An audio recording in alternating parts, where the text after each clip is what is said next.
sejam bem-vindos a mais uma aula de matemática do 7º ano.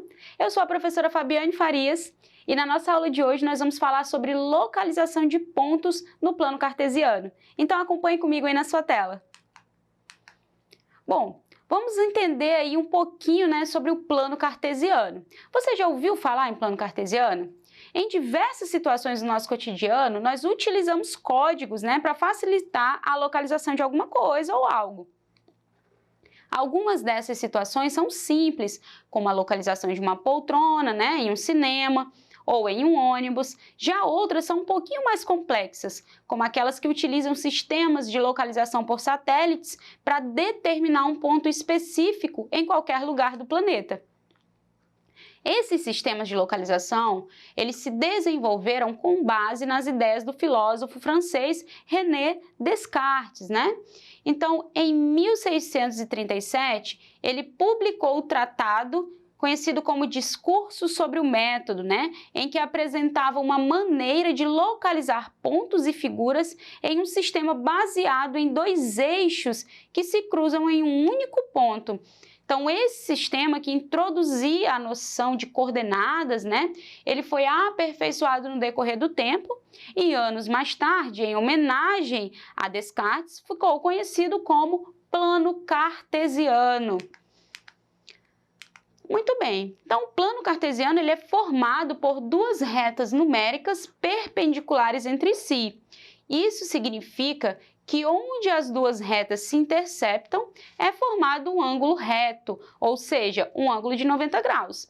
Mas esse fato tão importante não poderia simplesmente passar despercebido, Então é por isso que esse único ponto onde as duas retas se cortam é chamado de origem do plano cartesiano. Bom, então observe aí aonde fica essa origem, Seria exatamente esse ponto aí onde os dois eixos, as duas retas se tocam ou se encontram, Então vamos para um primeiro exemplo. Ronaldo traçou duas retas numeradas perpendiculares em uma malha quadriculada.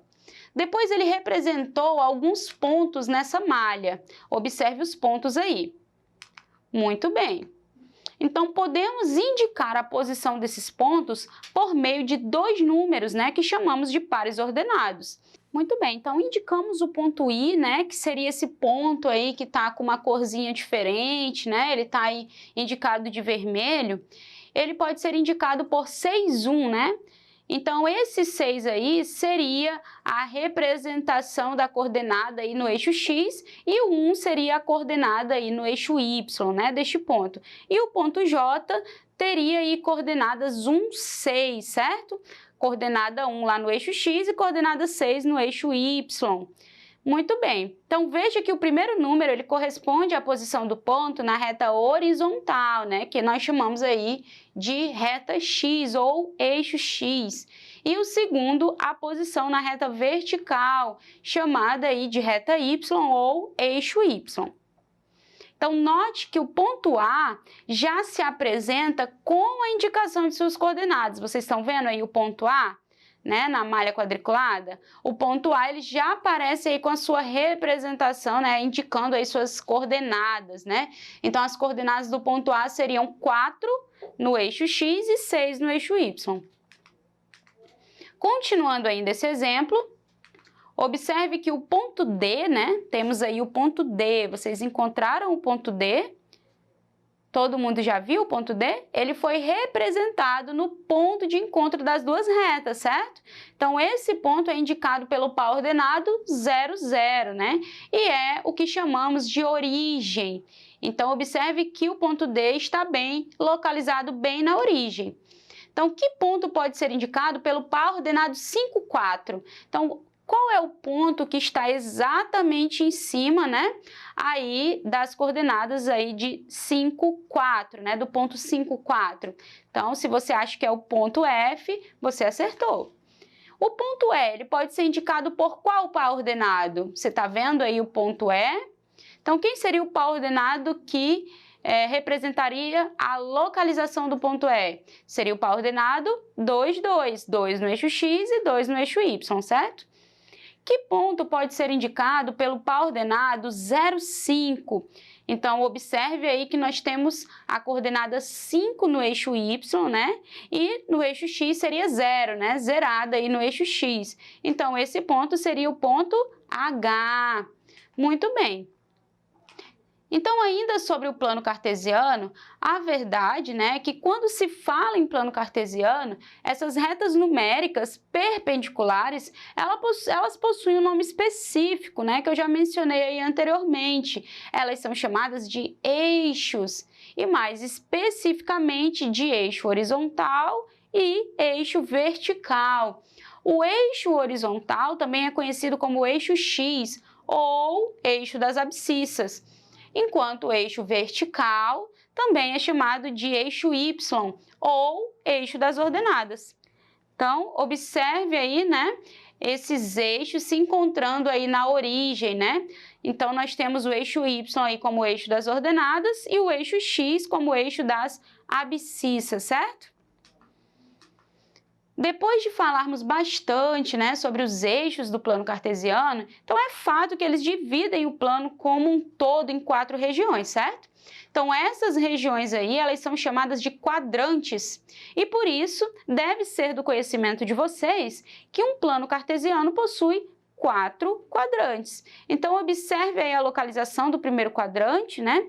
E se a gente fizer um giro aí no sentido anti-horário, o próximo quadrante aí logo após o primeiro seria o segundo quadrante, em seguida teríamos lá embaixo o terceiro quadrante, né?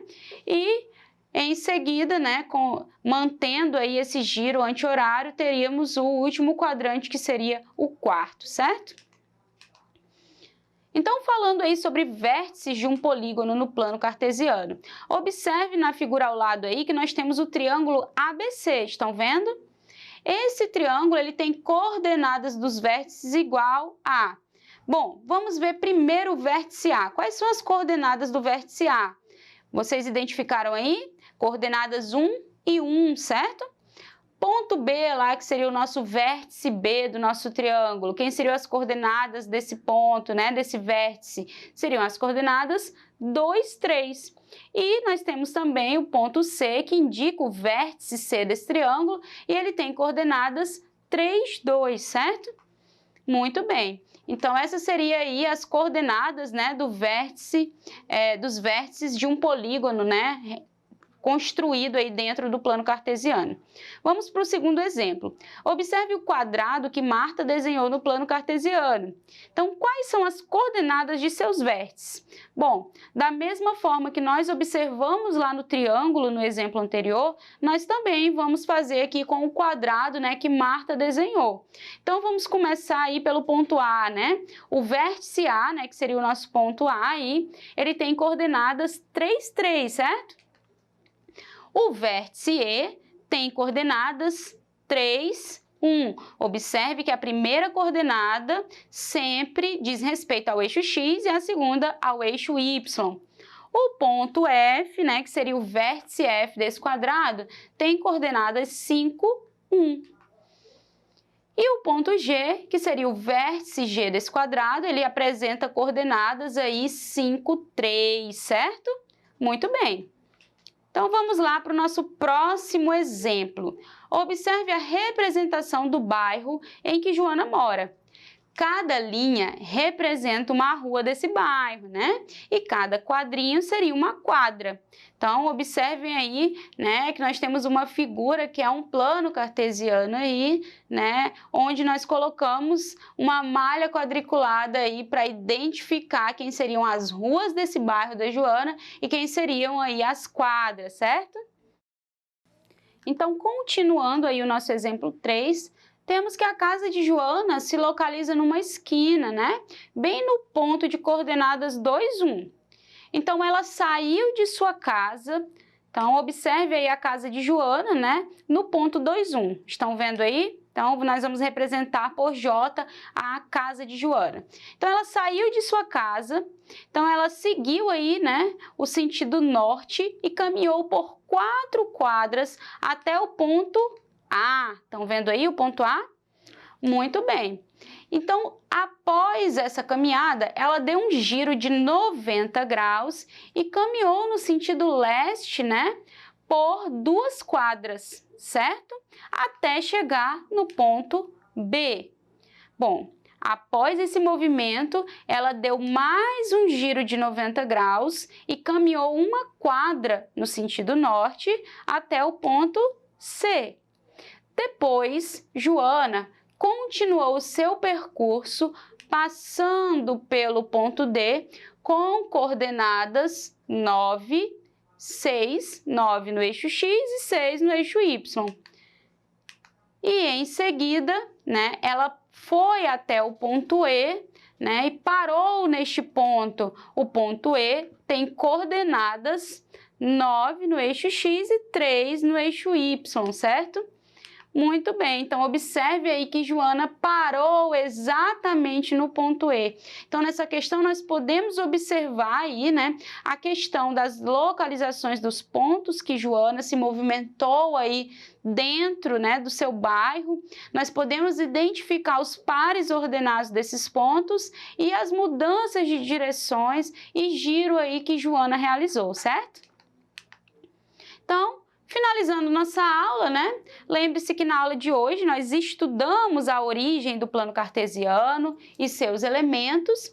Além disso, também nós aprendemos como localizar pontos, né, e vértices de um polígono no primeiro quadrante do plano cartesiano. Então, foi uma aula, né, que você conseguiu compreender um pouco mais sobre o plano cartesiano e se localizar, certo? Então, não deixe de assistir as nossas próximas aulas. Se você quer assistir novamente essa aula, você pode acessar a plataforma Eduque. E bons estudos e até a próxima!